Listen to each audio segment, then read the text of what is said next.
Jeff Beck. Est-ce que j'ai besoin de vous présenter ce grand monsieur de la guitare? Je crois pas, c'est vraiment un des meilleurs guitaristes au monde. Pour moi, c'est un de mes guitaristes préférés déjà, avant tout. C'est pour ça que je vous parle de ça aujourd'hui dans cette vidéo. Vous savez, ces vidéos d'Anton Factory qu'on fait depuis un petit moment. Pourquoi tel artiste? Je partage avec vous des influences, voilà, des gens qui m'ont marqué musicalement, que ce soit la batterie, la guitare en règle générale. Ça peut être aussi des autres instruments que la guitare. Aujourd'hui, on va parler de son, on va parler de Jeff Beck et de son son, et puis aussi de phrasé. Il a tellement un son à lui, un toucher très très particulier qu'il est vraiment quasiment inimitable pour moi. Enfin, c'est extrêmement dur. On peut essayer de se rapprocher de quelques couleurs, voilà, de quelques intonations sur la guitare. On va voir quelques plans qui m'ont marqué, des plans qu'il fait notamment au début de sa carrière. Je vais beaucoup parler de cette période, mais c'est quelqu'un qui a une carrière immense. Pareil, en une vidéo, on peut pas parler de tout. Il a commencé avec les Yardbirds, enfin on l'a connu avec les Yardbirds.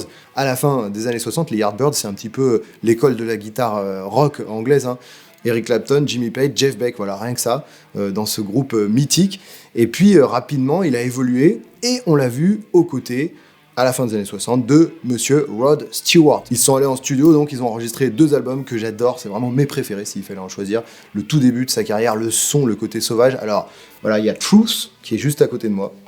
Truth qui est un album magnifique. Déjà la pochette est magnifique, le son est splendide, c'est sauvage, c'est plein d'audace pour l'époque aussi, franchement. Mon père me dit souvent quand il parle de cet album que quand ça a débarqué, personne n'arrivait à refaire ce son, personne n'arrivait à refaire ces phrases, ils ont rien compris quoi. C'était un petit peu ovni dans le monde de la musique et de la guitare, mais bon voilà, on parlait plutôt de musique que de guitare à l'époque, c'était un petit peu moins ciblé qu'aujourd'hui peut-être. Donc il y a cet album magnifique, Rod Stewart au chant, et Beck Ola qui est juste derrière moi sur la batterie. Beck Ola qui est un album fantastique avec le morceau Spanish Boots notamment, mais il y a plein d'autres morceaux, j'y pense là en même temps, c'est pour ça que je m'arrête un petit peu, mais franchement c'est impossible de tout vous dire, il faut vraiment écouter les albums de A à Z. Alors on va jouer un petit peu de guitare avant de parler du reste de la carrière. Il y a dans ces disques un plan qui fait beaucoup à la guitare, c'est celui-là.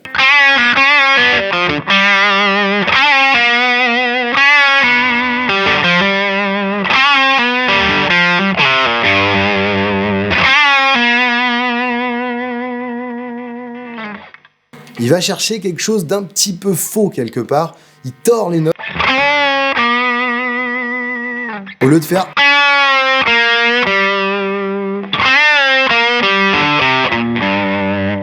voilà, des notes un petit peu droites.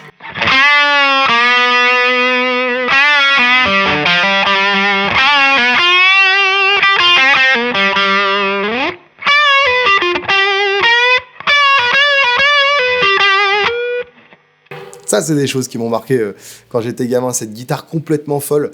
Et ça marche, ces plans. Quand on prend, voilà.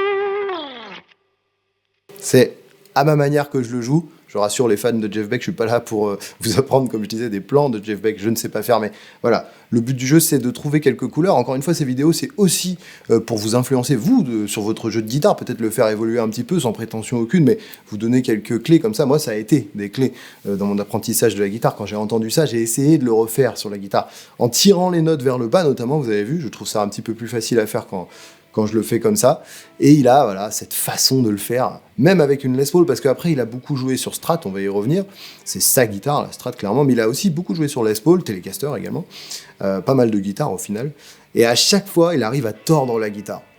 Peu importe le matériel, peu importe l'ampli de la guitare, il a son son, son toucher, on le reconnaît tout de suite. Alors je vous parlais de la suite de sa carrière qui a été assez phénoménale, parce qu'il a fait beaucoup de disques, c'est quelqu'un de très productif, Jeff Beck, encore aujourd'hui d'ailleurs, et d'ailleurs, c'est quelqu'un qui a fait évoluer son jeu de guitare tout au long de sa carrière. Ça, c'est rare. Je crois que c'est un des seuls, pour moi, à l'avoir fait.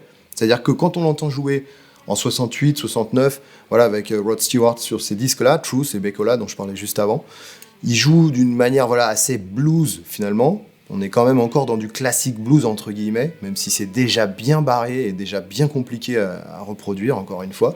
Mais après, ça évolue très vite. On se rapproche très vite du Jeff Beck qu'on connaît aujourd'hui. Donc on voit son jeu de guitare évoluer. Si vous écoutez ses disques, si vous vous intéressez de très près à sa discographie et à sa carrière, vous allez voir qu'il y a une vraie évolution. C'est très très impressionnant. Alors juste après, il y a eu le Jeff Beck Group. Mon disque préféré, moi, du Jeff Beck Group, c'est celui-là. Donc Rough and Ready, un grand classique aussi de la musique rock des années 70, avec le grand Cozy Powell à la batterie, ici au milieu, grand batteur, qui a joué avec Rainbow, après qui a joué avec plein de monde, Bob Tench au chant, Mac Middleton au clavier, enfin voilà, plein de monde, c'est vraiment des grands artistes. Ces gens-là, il a toujours su très bien s'entourer, notamment au niveau des bassistes et des batteurs, il a eu que des monstres, et encore aujourd'hui, il y a Madame Rhonda Smith à la basse, enfin voilà, il y a pas mal de choses à dire, encore une fois, sur sa carrière. Et le fait qu'il s'entoure bien, ça prouve aussi que c'est quelqu'un de très respecté dans le milieu. Voilà, donc après, il y a eu Jeff Beck avec Tim Bogert et Carmine Appice. Ça, j'en ai déjà parlé beaucoup sur la chaîne. Donc ça, c'est un truc extraordinaire aussi. Mais c'est vraiment mortel. 1973, là, c'est la folie. On a l'impression que tout le monde fait un solo en même temps. C'est vraiment là, le lâchage total. Il n'y a pas de limite aussi dans les disques de Jeff Beck. Il n'y a pas de code. C'est quelqu'un qui est tout le temps créatif, tout le temps en recherche de nouveaux sons, de nouveaux rythmes, c'est vraiment très original. Et puis après, on arrive au milieu des années 70, avec des disques comme Wired, ou encore Blow by Blow, qui est juste à côté de moi, là, à gauche, qui est mortel, voilà, avec des titres mortels. Et là, on tombe plus sur de la musique instrumentale, donc on n'a plus le chant, et là, on a Jeff Beck un peu plus tel qu'on le connaît aujourd'hui.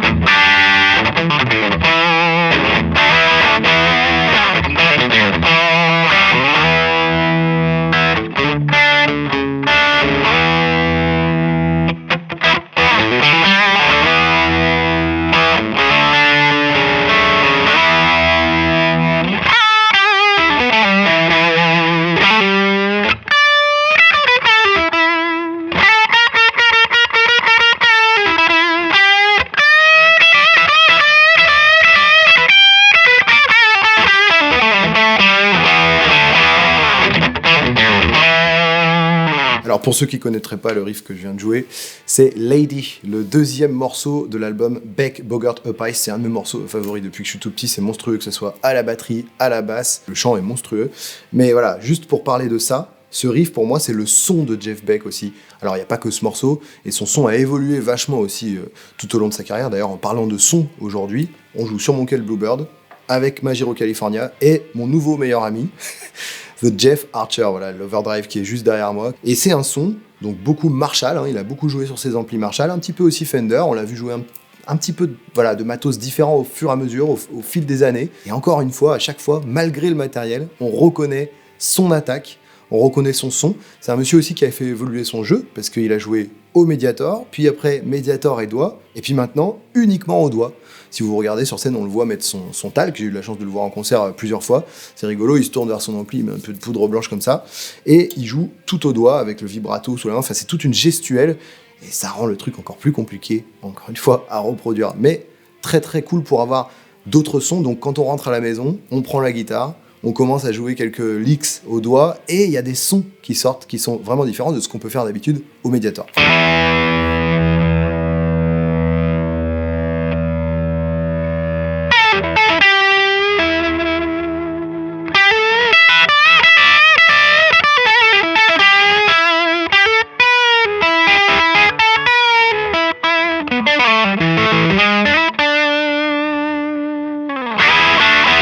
Voilà les amis, j'étais très content de partager cet amour que j'ai pour cet artiste Jeff Beck qui vraiment m'a influencé au plus haut point, puisque je l'écoute depuis que je suis né littéralement, comme monsieur Billy Gibbons, comme monsieur Eric Clapton, comme plein de monde. C'est vrai que j'en parle encore une fois, je vous le disais au début de l'épisode, moins que les autres artistes. Je suis très intimidé par ce monsieur, donc j'ose pas trop me lancer là-dedans, mais voilà, aujourd'hui j'ai décidé de vous en parler, j'étais bien, on était chez Aurel Music, il y avait cette petite collection de vinyles fort sympathique, avec tous ces disques que j'adore, que je vous invite à découvrir, parce qu'il y en a eu plein d'autres derrière dont je vous ai pas parlé, les années 80, Guitar Shop, avec Terry Bozzio à la batterie, enfin, il y a plein de choses, donc allez découvrir ou redécouvrir ce grand monsieur, et puis nous on se retrouve dans le prochain épisode de Tone Factory. Ciao!